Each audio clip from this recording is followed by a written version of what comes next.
अंधेरे में ढकेल रहे हैं।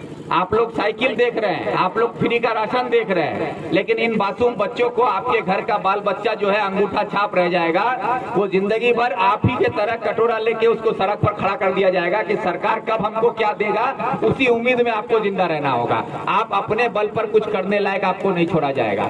तो इससे ये लड़ाई जो है आपको समझने की जरूरत है कि हम अपने रेस्टोरेंट একটা ব্রেড খাবেন, রুটি খাবেন, সাথেও জিএসটি আছে। সেই জিএসটিতে সেন্ট্রাল গভর্নমেন্ট 60 টাকা পশ্চিম বাংলার মানুষকে এমন ভাবে শাসন করছে। জাতীয় কংগ্রেস জিন্দাবাদ, জিন্দাবাদ, জিন্দাবাদ, কংগ্রেস জিন্দাবাদ, জিন্দাবাদ, জিন্দাবাদ, গান্ধী জিন্দাবাদ, গান্ধী জিন্দাবাদ, জিন্দাবাদ, সোনিয়া गांधी जिंदाबाद। साथी, मेरी माँ और बहन, सबको मेरा सलाम और नमस्कार के साथ घाट में जो लोग तृणमूल और सीपीआईएम छोड़ के कांग्रेस में शामिल हुए, मैं उन सबका कांग्रेस परिवार में इस्तकबाल करता हूं, उनका शुक्रिया अदा करता हूं। और आप लोगों का शुक्रिया इसलिए भी अदा करता हूं कि आप लोगों ने हम लोगों की लीडरशिप पर भरोसा रखा है और हुकूमत को छोड़कर आप लोग अपोजिशन की लड़ाई में शामिल हो रहे हैं कांग्रेस में। आपके आने से हम लोगों की ताकत में इजाफा होगा और आप लोगों को भी ताकत मिलेगी, ये उम्मीद हम लोग करते हैं। मौजूदा सियासी हालात जो लोग मौजूद हैं, हम लोग सब इस बात को भली भांति जानते हैं कि आज ममता बनर्जी की हुकूमत में मगरबी बंगाल में पिछले 12 सालों से आवाम को सिर्फ ठगा गया है, लूटा गया है, बेवकूफ बनाया गया है और उसका इस्तेमाल किया गया है। इसके अलावा जो आवाम की तरक्की का कोई भी काम आप उंगली उठाकर नहीं दिखा सकते। जो लोग तृणमूल के लोग मंच पे आके बड़ा बड़ा दावा करते हैं, उनसे भी अगर पूछा जाए कि तुम उंगली उठाकर दिखाओ कि तुम्हारी तरक्की का कौन सा काम है, तो वो दिखा नहीं सकते हैं। सिर्फ लेपा पोती करने का काम किया है। चाहे वो आपका लालगंज लगवा हाई स्कूल हो, ये स्कूल भी तृणमूल की हुकूमत में नहीं बना है। इस पर रंग जरूर लेपा पोती का काम वो लोग किया है, नीला सादा रंग कर दिया। आपके यहाँ जो प्राइमरी स्कूल है वो भी तृणमूल नहीं बनाया है, वो स्कूल भी पहले का बना हुआ है। आपके यहाँ जो मदरसा है वो भी पहले का बना हुआ है। आपके यहाँ जो सड़कें बनी हुई है वो भी पहले की बनी हुई है, उस पर मरम्मत हो सकता है, लेकिन नया कोई सड़क तृणमूल की हुकूमत में नहीं बना है। ना सड़कें बनी, ना स्कूल बना, ना प्राइमरी स्कूल, ना मदरसा, ना हॉस्पिटल। फिर भी दावा करता है कि हम लोग उन्नयन का ज्वार ला दिए, तरक्की का सैलाब आ गया है इलाके में। तरक्की कहाँ है? तरक्की के नाम पर इस इलाके को क्या मिला है जो पहले नहीं था और आज मिला हो लोगों को? पहले खैरात नहीं बंटता था, आज खैरात बांटा जा रहा है। और हम लोगों को कटोरा लेकर, जो कलाम भाई बोल रहे थे कि सब लोगों को, आम आवाम को कटोरा लेकर लाइन में खड़ा कर दिया गया है कि तुमको खैरात बट रहा है, फ्री का राशन खैरात बट रहा है, 500 रुपया का लक्की भंडार खैरात बट रहा है, सबूत साथी खैरात बट रहा है, कन्याश्री खैरात बट रहा है, रूपोश्री। आज खैरात लेने के लिए हम लोगों को लाइन में खड़ा कर दिया गया है। और खैरात या दान दक्षिणा की बात अगर करें, हिंदू धर्म में बोलते हैं दान दक्षिणा करना चाहिए, मुसलमान में बोलते हैं खैरात निकालो, जकात निकालो। खैरात जकात किस पर लागू होता है? दान दक्षिणा किसको लेना चाहिए? जिसकी माली हालत अच्छी नहीं हो, जिसके पास कुछ नहीं हो, वो जाता है खैरात लेने के लिए, उसको खैरात दिया जाता है, जकात दिया जाता है। दान दक्षिणा किसको देते हैं? जिसके पास खाने पीने का नहीं होता है, उसको दान दक्षिणा देते हैं। आज सरकार हम लोगों को दान दक्षिणा और खैरात और जकात का मोहताज बना के रखना चाहती है कि आप और हम सब सरकार के सामने कटोरा लेकर खड़े रहें कि हमको कब 500 रुपया का लक्की भंडार मिलेगा, कब हमको रूपोश्री मिलेगा, कब हमको कन्याश्री मिलेगा। इसके इंतजार में हमको खड़ा कर दिया गया है। क्या हम आप लोगों से पूछते हैं, जब कन्याश्री नहीं था तो क्या हमारी बहू बेटियों को पढ़ने के लिए स्कूल में हम नहीं दाखिल करते थे? तब हमारी बच्चियां नहीं पढ़ती थी क्या? जब फ्री का राशन नहीं मिलता था तो क्या लालगंज लगवा में लोग भूखे मरते थे? तब भी हम लोग खा पी के जिंदा रहते थे। और आज जो लक्ष्मी भंडार दिया जाता है 500-500 रुपया, ये लक्ष्मी भंडार जब नहीं मिलता था तो क्या हमारी माँ बहन अपनी जरूरतों को पूरा नहीं कर पाती थी? जिसकी जो हालत थी वही थी। लेकिन आज क्या हो गया कि आज हम लोग मोहताजी के इस पे आ गए। आज हम लोग इंतजार में रहते हैं कि 500 टका पामो। आज फ्री का राशन, कन्याश्री रूपोश्री के लालच में हम लोगों को फंसा के रखा गया है और हम लोगों को दिया जाता है 500 रुपया और चारों तरफ से हमको लूट लिया जाता है। कैसे लूटा जाता है तो उसी के लिए कहानी सुनाते हैं, आप लोगों को समझ में आएगा। ये चकलिया का एक मशहूर चोर है। कुछ दिन पहले कपड़ा भी चोरी किया था बच्चा लोग का, ये सब छोटा छोटा बच्चा का कपड़ा चोरी कर लिया था 3 मूल वाला लोग। तो उसी तरह का एक चोर है, उस चकलिया का मशहूर चोर है, उसका नाम है कलवा चोर। ये कलवा चोर का आदत है चोरी करने का। तो चकलिया बस स्टैंड में एक बस आके रुकी और उस बस से पैसेंजर उतरने लगे। तो ये कलवा चोर पैसेंजर के पास गया और एक पैसेंजर के जेब में जितना पैसा था सारा पैसा चोरी कर लिया। 5000 रुपया था, पूरा 5000 रुपया चोरी कर लिया। और चोरी करने के बाद कलवा चोर बगल का चाय का दुकान में जाके बैठ के चाय और बिस्किट खाने लगा। और जिस आदमी का पैसा चोरी हुआ वो आदमी रोने लगा, चीखने लगा, चिल्लाने लगा कि मेरा सारा पैसा चोरी हो गया, मेरा बेटा का दवा लेना था, घर का सामान लेना था, हम घर कैसे जाएंगे, मेरे पास पैसा नहीं है। ये जब रोने लगा तो लोग उसको घेर के सुनने लगे। चारों तरफ से आदमी लोग खड़ा हो गया देखने के लिए क्या हुआ क्या हुआ। जब सब कोई उसको देख रहा था और ये चोर भी है चाय के दुकान से बैठ के देख रहा था और वो आदमी रो रहा था। थोड़ी देर के बाद ये कलवा चोर चाय का दुकान से उठ के उस आदमी के पास गया जिसका पैसा चोरी किया था। जाके उससे पूछता है क्या हुआ, क्यों रो रहे हो? तो वो फिर रोते हुए बोला कि मेरा जो पैसा था सब चोरी हो गया, मेरा बेटा का दवा लेना था, घर का सामान लेना था, हमको घर वापस जाना है, मेरे पास पैसा नहीं है, हम क्या करेंगे, कैसे घर जाएंगे? तो कलवा चोर बोलता है रो मत, घबराओ मत, हम है ना, घबराओ मत, हम है ना। और उसको अपना पॉकेट से 500 रुपया निकाल के बोलता है ये लो, ये 500 रुपया लो। तो ये 500 रुपया लो जब उसको बोला तो वो 500 रुपया लिया और वो सोचा कि ये कलवा आदमी तो बहुत अच्छा है, इतना आदमी मेरा सामने खड़ा रहा, कोई हमको कुछ नहीं दिया, मदद नहीं किया, ये हमको मदद किया। तो उससे पैसा लिया, उसको दुआ दिया और घर चला गया। तो ठीक वही ये कलवा चोर कोई और नहीं है, ये वही कलवा चोर ये तृणमूल की ममता बनर्जी और तृणमूल का नेता लोग हैं जो आप ही का 5000 रुपया चोरी करता है और आपको 500 रुपया देके आपका वोट लेके चला जाता है।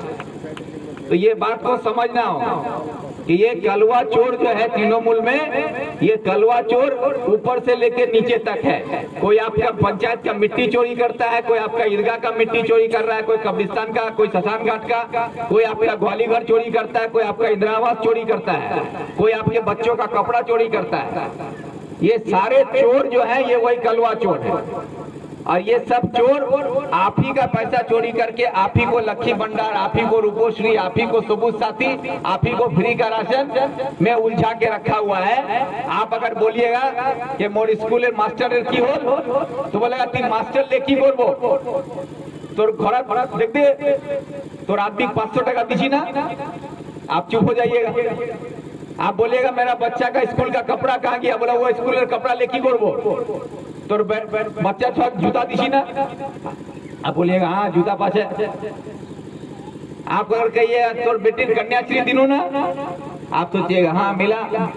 तो आपको वही 500 रुपया पकड़ा के 5000 रुपया चोरी करने वाला ये कलवा चोर लोग आपको इस तरह लूट रहा है, जिसके वजह से अभी आपके पूरे मगरिबी बंगाल में 8209 स्कूल जो है बंद होने जा रहा है। उसमें हमारा उत्तर दिनाजपुर डिस्ट्रिक्ट में 73 स्कूल है जो सिर्फ उत्तर दिनाजपुर डिस्ट्रिक्ट में बंद हो जाएगा। उसका लिस्ट निकाल दिया गया है, अब वो स्कूल बंद हो जाएगा। जब स्कूल बंद हो जाएगा तो ये जो मासूम बच्चा बच्ची सब यहाँ बैठा हुआ है, आप लोग 500 रुपया लेके इन लोगों का जिंदगी को अंधेरे में ढकेल रहे हैं। आप लोग साइकिल देख रहे हैं, आप लोग फ्री का राशन देख रहे हैं, लेकिन इन मासूम बच्चों को आपके घर का बाल बच्चा जो है अंगूठा छाप रह जाएगा। वो जिंदगी भर आप ही के तरह कटोरा लेके उसको सड़क पर खड़ा कर दिया जाएगा कि सरकार कब हमको क्या देगा, उसी उम्मीद में आपको जिंदा रहना होगा। आप अपने बल पर कुछ करने लायक आपको नहीं छोड़ा जाएगा। तो इससे ये लड़ाई जो है आपको समझने की जरूरत है कि हम लोग आपको कुछ यहाँ देने नहीं आए हैं। ना हम 500 रुपया दे पाएंगे, ना आपको लक्ष्मी भंडार देंगे, ना कन्याश्री, ना रूपोश्री, ना फ्री का राशन। उल्टा आएंगे आपके पास, जाएंगे तो आप ही का चाय पी के फिर हम घर चले जाएंगे। लेकिन हम आपको कुछ देने नहीं आए हैं, लेकिन हम आपको ये जरूर बताने आए हैं कि अगर आज आप नहीं संभले और आप इस बात को नहीं समझे तो इस बात को याद रखिएगा कि जुल्म इतना जालिम नहीं है, जुल्म इतना जालिम नहीं है जितने की हमारी खामोशी। इस बात को समझिएगा, एक शेर है, उस शेर में आपको सारी बात हम समझाने की कोशिश करते हैं कि जुल्म इतना जालिम नहीं है जितनी की हमारी खामोशी। अब अगर हम नहीं बोले तो हमारी आने वाली नस्लें भी गूंगी पैदा होंगी। तो आज अगर आप बोलना नहीं सीखे तो आपके आने वाला जो कल है, आपका बाल बच्चा, ये नस्लें जो हमारी खड़ी होगी कल, ये सब गूंगी होगी, क्योंकि आप लोग बोलना भूल गए हैं, आप लोग बगावत करना भूल गए हैं, आप लोगों के मुंह में आवाज नहीं है, आप लोग हक और नाहक को पहचान नहीं सकते हैं, आप लोग इंसाफ के लिए आवाज नहीं उठाते हैं। तो आने वाला कल ये बच्चा लोग आपको देख के बड़ा हो रहा है, तो ये बच्चा लोग गूंगा पैदा होना शुरू हो जाएगा।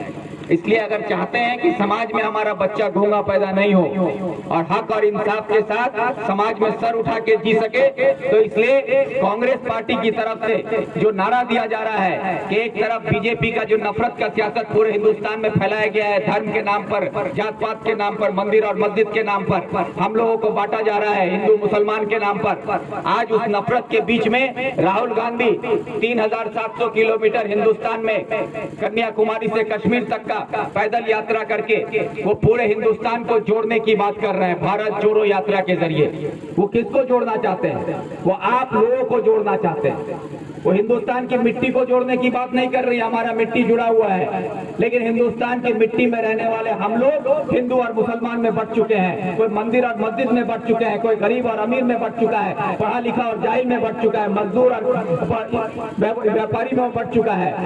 ये समाज में जो बंटवारा है उसको जोड़ने की बात की जा रही है।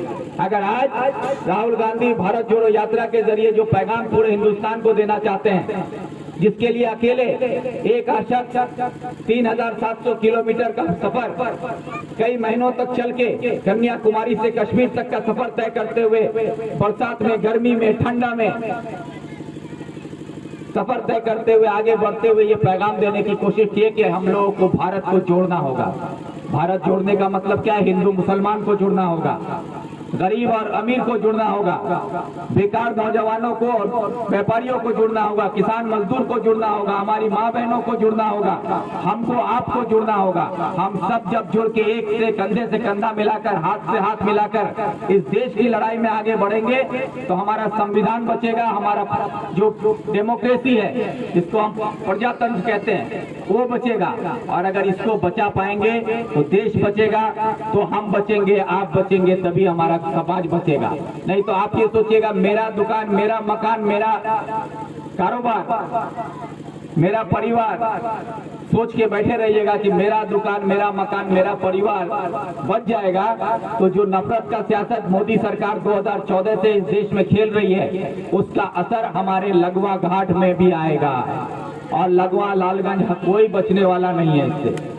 अगर आपको बचना है तो अपना दुकान, अपना मकान, अपना परिवार को बचाना है, तो राहुल गांधी का जो पैगाम है कि नफरत के बाजार में मोहब्बत की दुकान लगाने आए हैं, तो हम लोग यहाँ मोहब्बत का पैगाम आपको दे रहे हैं। इसीलिए हमारा जो एक प्रोग्राम चल रहा है, हाथ से हाथ जोड़ो, हाथ जोड़ो भूत जोड़ो, ये हाथ जोड़ो भूत जोड़ो का प्रोग्राम के जरिए हम लोग ये पैगाम देने की कोशिश कर रहे हैं कि जो लोग हम लोगों को बांट के सियासत करना चाहते हैं, बांट के हुकूमत करना चाहते हैं, चाहे वो धर्म के नाम पर हो, जात के नाम पर हो, मंदिर मस्जिद के नाम पर हो, इन सब के खिलाफ हम लोगों को इकट्ठा होना होगा, हमारा आपको इकट्ठा होना होगा। हमारा समाज में जो अमन पसंद लोग हैं, हम लोग हिंदू मुस्लिम प्यार मोहब्बत से रहना चाहते हैं, हम लोग इस समाज में रहते हैं जहां मुहर्रम और दुर्गा पूजा साथ में मनाया जाता है।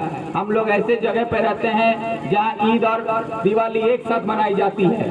होली और का त्यौहार जो है, रंगों का त्यौहार मनाया जाता है। उसके साथ साथ देखिएगा तो हम लोग शब बारात भी मनाते हैं। तो ये जो माहौल है हमारा मोहब्बत का, इस पैगाम को पूरे हिंदुस्तान में पहुंचाना है। जो आकर आपके समाज में आकर आपके अंदर नफरत का जहर घोलता है, उससे बचने की जरूरत है। अगर आप बचिएगा तभी हमारा ये बच्चा लोग बचेगा। अगर आप उस जहर से नहीं बच सके तो आप अपने बच्चों को उस जहर से नहीं बचा पाइएगा। पहले खुद को बचना होगा, तभी हम अपने आने वाली नस्लों को बचा सकते हैं। इसलिए आप लोगों से हम यही कहेंगे कि आज यहाँ पर जो ज्वाइनिंग सभा हुआ, इसमें जो लोग यहाँ पर शामिल हुए, उन सब का हम लोग कांग्रेस परिवार में इस्तेमाल करते हैं। और साथ ही साथ आप लोगों को ये भी हम कहना चाहेंगे कि अभी चुनाव का कोई माहौल या कोई बिगुल अभी नहीं बजा है, क्योंकि चुनाव कब होगा नहीं होगा अभी तक सरकार की तरफ से ऐसा कोई भी फरमान जारी नहीं हुआ है। क्योंकि सरकार अभी खुद एक मजबूरी के हालात में जी रही है, ममता बनर्जी की सरकार। क्योंकि बंगाल के सरकारी कर्मचारी लोग धरना पर बैठे हुए हैं, उनका ये मांग है कि जब तक हमको डीए नहीं दिया जाएगा तब तक हम लोग अपने नौकरी पर वापस नहीं जाएंगे। साथ साथ ये भी मांग सरकारी मुलाजिमों ने किया है कि हम लोग पंचायत चुनाव में तभी जाएंगे जब सेंट्रल फोर्स आएगा। सेंट्रल फोर्स आएगा और हमारी जान की हिफाजत का गारंटी सरकार लिखित रूप में कोर्ट में जमा करेगी कि हाँ हम लोगों को कुछ नहीं होगा, उसके बाद हम लोग सोचेंगे। तो ये जो मांग है, ये एक सरकार को अपने आप में रोकने के लिए काफी है। क्योंकि ममता सरकार अपना सर झुका के मोदी के कदमों में जाकर नहीं बोलेगी कि हमको दिल्ली से सेंट्रल फोर्स दो, हमको पंचायत चुनाव कराना है। और इधर बीजेपी हाईकोर्ट में केस करके रखा है। इसलिए ये सारा जो पैतरा चल रहा है, इससे ये लगता है कि आने वाले वक्त में चुनाव अपने टाइम पे करना सरकार के लिए मुश्किल है। इसलिए आप लोगों से मेरा ये अपील है कि जो भी यहाँ ज्वाइन किए हैं, आप सबका कांग्रेस परिवार में स्वागत है। कांग्रेस के साथ जुड़कर नफरत के खिलाफ जो जंग लड़ी जा रही है, मोहब्बत का पैगाम राहुल गांधी की तरफ से दिया जा रहा है, उस पैगाम को आगे बढ़ाते हुए समाज को बचाने के लिए, देश को बचाने के लिए, बंगाल को बचाने के लिए हम लोगों को एकजुट रहना होगा। और साथ ही साथ चुनाव के वक्त में जब चुनाव आएगा, उसका बिगुल बजेगा, तब समाज में बैठ के ये तय किया जाएगा कि किस जगह से कौन उम्मीदवार होगा, कौन नहीं होगा। लेकिन अभी हम सब कांग्रेस के सिपाही हैं और एक कांग्रेस के सिपाही बनकर हम लोग सब कोई काम करेंगे। अभी कोई हमारा उम्मीदवार कहीं पर नहीं है, अभी हमारा पार्टी की तरफ से कोई उम्मीदवार कहीं नहीं है। अभी सब हम लोग कांग्रेस के सिपाही हैं और सब कोई सिपाही बनकर कांग्रेस को मजबूत बनाने का काम करेंगे। और वक्त आएगा, बिगुल बजेगा पंचायत चुनाव का, तब बैठ के ये तय किया जाएगा कि कैसे, कहां पर किसको दिया जाएगा, नहीं दिया जाएगा। ये आप लोगों से सलाह मशवरा करके हर बूथ में ये किया जाएगा कि आवाम के मांग पर आवाम का उम्मीदवार खड़ा होगा। ये आप लोगों के साथ होगा बीच में। इसलिए आप लोगों से मेरी ये अपील है कि अभी चुनाव से पहले अपना अपना उम्मीदवार लेके बंटवारा मत कीजिएगा। जो बात हम बार बार कर रहे हैं कि जो बंटवारा, नफरत की सियासत बीजेपी कर रही है कि हमको जात पात के नाम पर बांटा जा रहा है, हिंदू मुसलमान के नाम पर बांटा जा रहा है, मंदिर और मस्जिद के नाम पर बांटा जा रहा है, उसी तरह कहीं हम लोग ये गलती ना करें कि हम लोग उम्मीदवार के नाम पर बंट जाए। इसलिए अभी हम लोगों को किसी को बंटने की जरूरत नहीं, हमारा कोई उम्मीदवार नहीं है, हम लोग सब कांग्रेस का सिपाही हैं। जब बिगुल बजेगा तब तय होगा, उस वक्त हमारा उम्मीदवार का नाम सामने आएगा। यही आप लोग कहकर आप सबका शुक्रिया अदा करते हैं। और एक बात कहना चाहेंगे कि हो सकता है कि हमारे यहाँ से जाने के बाद अभी हम लोग पुठियार जाएंगे, जब पुठियार में भी एक ज्वाइनिंग होगा तो हो सकता है कि कुछ तृणमूल के जो लोग हैं आज हमारे साथ जुड़े हैं यहाँ पर, उसके बाद कुछ लोग आप लोगों को कहने लगे कि तृणमूल के जाके क्या करोगे, कांग्रेस में जाके क्या करोगे। पंचायत हमारा है, समिति हमारा है, जिला हमारा है, सरकार हमारा है, मुख्यमंत्री हमारा है, एमएलए मंत्री सब हमारा है, तो तुम क्या करोगे, तुम लोगों का कुछ नहीं होगा, सब कुछ बंद कर देंगे। तो एक बात सबको बोल दीजिएगा कि पंचायत तुम्हारा, समिति तुम्हारा, जिला तुम्हारा, सरकार तुम्हारा, मुख्यमंत्री तुम्हारा, विक्टर हमारा है। बस ये बात बोलिएगा कि विक्टर आपके साथ था, है और रहेगा। इसलिए आप लोगों के साथ हम हमेशा आवाम के बीच में रहकर आप लोगों की लड़ाई लड़ने के लिए तैयार रहे। बहुत लोगों को ये आज भी नाराजगी है कि हमको जब कांग्रेस में पार्टी से निकल गए तो हम कांग्रेस में क्यों आए। ये सवाल हमसे आज भी लालगंज से फोन करके पूछा गया कि आप कांग्रेस में क्यों गए। जाना था तो तृणमूल में जाते, आप मंत्री बन जाते, आप कुछ और बन जाते। अरे मंत्री बनना ही होता तो हमको बहुत पहले मौका मिला था। ममता बनर्जी भी गिरगिरा के बोली थी हमको कि मंत्री सभा में आ जाओ। हमको लोकसभा का टिकट भी दिया जा रहा था। और ये बात हम अपने से सिर्फ सुनाते नहीं है, ये बात पूरे बंगाल में अखबारों में टीवी में इसका चर्चा हो चुका है। टीएमसी का नेता गिरगिरा के बोला था कि तुम आ जाओ, लेकिन हम खुददारी के साथ सर उठा के जीना पसंद करते हैं, बेबाकी के साथ बोलना पसंद करते हैं। हम टीएमसी के मंत्री सभा में जाकर गूंगा और बहरा बन के जीना हमको मंजूर नहीं है। जिस तरह हमारा मंत्री गुलाम रब्बानी बगल में है, लेकिन गूंगा और बहरा बन के वो रहता है। गांधी जी का 3 बंदर का कहानी आप लोग सब सुने हैं। तो गांधी जी का 3 बंदर का मिसाल क्यों दिया जाता था। गांधी जी कहते थे कि बुरा मत देखो, बुरा मत बोलो और बुरा मत सुनो, सिर्फ अच्छा ही देखो, अच्छा बोलो और अच्छी चीजों को सुनो। वो समाज में ये पैगाम देना चाहते थे। लेकिन अभी जो गांधी जी का बंदर का जो मिसाल है वो टीएमसी का इन बंदरों के लिए लागू हो गया है। जो ममता बनर्जी का ना बुराई दिखाई देता है, ना ममता बनर्जी के खिलाफ कुछ बोल सकता है, ना ममता बनर्जी के खिलाफ कुछ सुन सकता है। तो ऐसे बंदरों के महफिल में हमको भी एक बंदर बनाने का कोशिश किया जा रहा था। तो हम बंदर बनने के लिए तैयार नहीं। हम कांग्रेस में रह के गुलाटी मारते रहे वो ठीक है, लेकिन हम वहां जाके बंदर नमूना का बनना नहीं चाहते थे। क्योंकि यहाँ कांग्रेस पार्टी में हम इसलिए आए क्योंकि हम लड़ सकते हैं, हम बोल सकते हैं। लगवा के किसी आदमी के साथ कोई ज्यादती हो, चाहे वो पुलिस करे, चाहे वीडियो, चाहे वो सरकार, तो उसके खिलाफ हम खड़ा होकर सरकार को भी ललकार सकते हैं, पुलिस के खिलाफ भी बोल सकते हैं। लेकिन आपका टीएमसी का कोई नेता का हिम्मत है कि अगर पुलिस आपको रात के 12 बजे आपके घर से उठा के ले जाके थाना में बंद कर देगा तो तृणमूल का नेता आपको लेके थाना घेरने जाएगा? कोई नहीं जाएगा। कांग्रेस का नेता लोग जाएंगे। क्यों? क्योंकि हमको डर नहीं है ममता बनर्जी का। कांग्रेस किसी का नौकरी चोरी करके नहीं रखा है, कांग्रेस किसी का मिट्टी चोरी नहीं किया है। आप सबका शुक्रिया अदा करते हैं। सबका दोबारा शुक्रिया अदा करते हुए अपनी बात खत्म करते हैं। वंदे मातरम। कांग्रेस